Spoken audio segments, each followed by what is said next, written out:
Michel Blin, membre du syndicat Solidaire.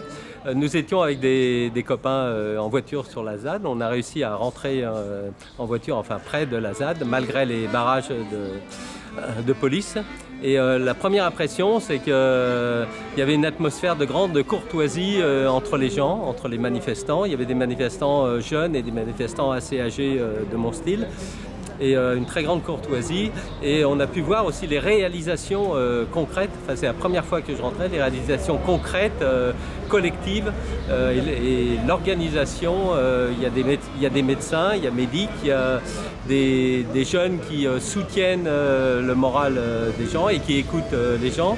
Il y avait des toilettes, il y a des restaurants où on paye ce que l'on veut, et aussi, surtout, on a construit. Donc pour moi, ce sont des innovateurs sociaux, des constructeurs, des bâtisseurs, et la police, l'appareil d'État, ce sont eux les casseurs.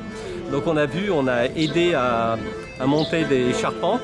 Et il y a un atelier de charpente, de menuiserie, de charpentier, et on a monté la charpente dans un endroit, dans une pâture.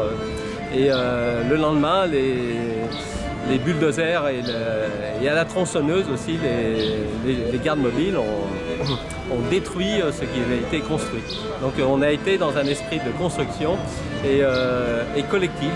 Et en face, c'est plutôt la destruction. Alors bien sûr, il y a des barricades, mais s'il n'y avait pas des gens pour défendre ce projet commun, eh bien, il n'existerait plus actuellement. Donc voilà. Oui. L'idée reçue, c'est que la ZAD, c'est un vaste squat qui est sale, qui est encombré. Qu'est-ce que tu as pu y voir? Oui, d'abord, c'est un beau bocage qui est préservé parce qu'il n'y a pas eu de construction depuis longtemps.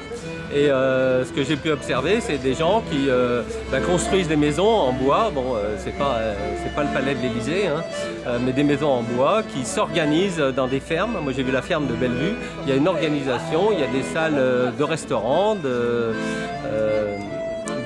pour un stockage de médicaments, des toilettes sèches. Et j'ai vu aussi un panneau avec toutes les tâches à faire dans la journée.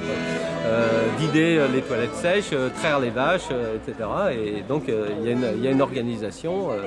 Alors, je n'ai pas assisté à l'assemblée des usages tel que ça existe, et je pense qu'il passe beaucoup de temps en discussion, mais c'est comme ça qu'on crée un autre modèle de société. Et moi, ça m'a fait chaud au cœur contre l'individualisme macronien, libéral, de voir une société qui construit en commun. Alors justement, une délégation qui comprend des zadistes a rencontré notamment Nicolas Hulot, donc le ministre de la Transition écologique, à la préfecture de Nantes.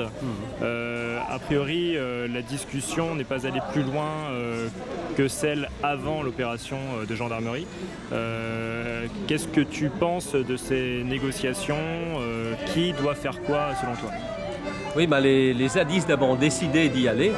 Ils ont dû faire une assemblée et décider d'y aller, négocier. Et il y a quand même une opposition entre la préfète dit je veux des projets individuels, mais bon, c'est pas possible.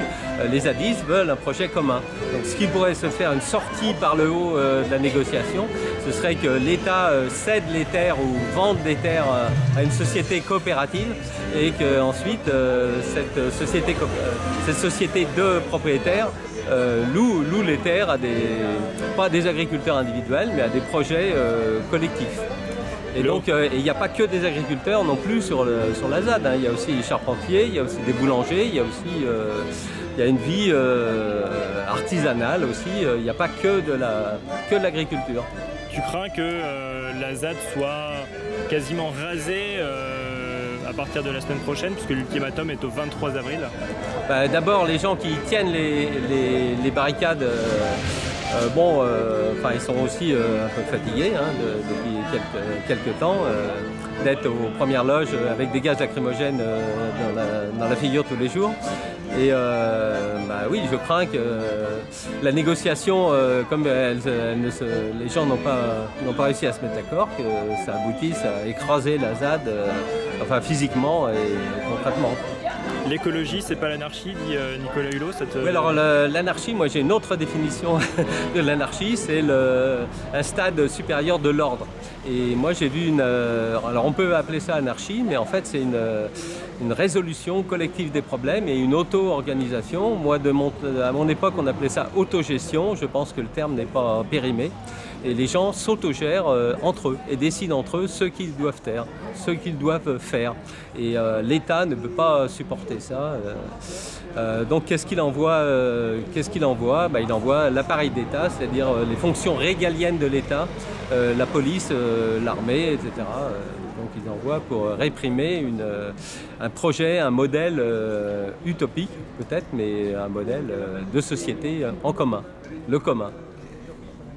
Ok, merci. Ouais, bon.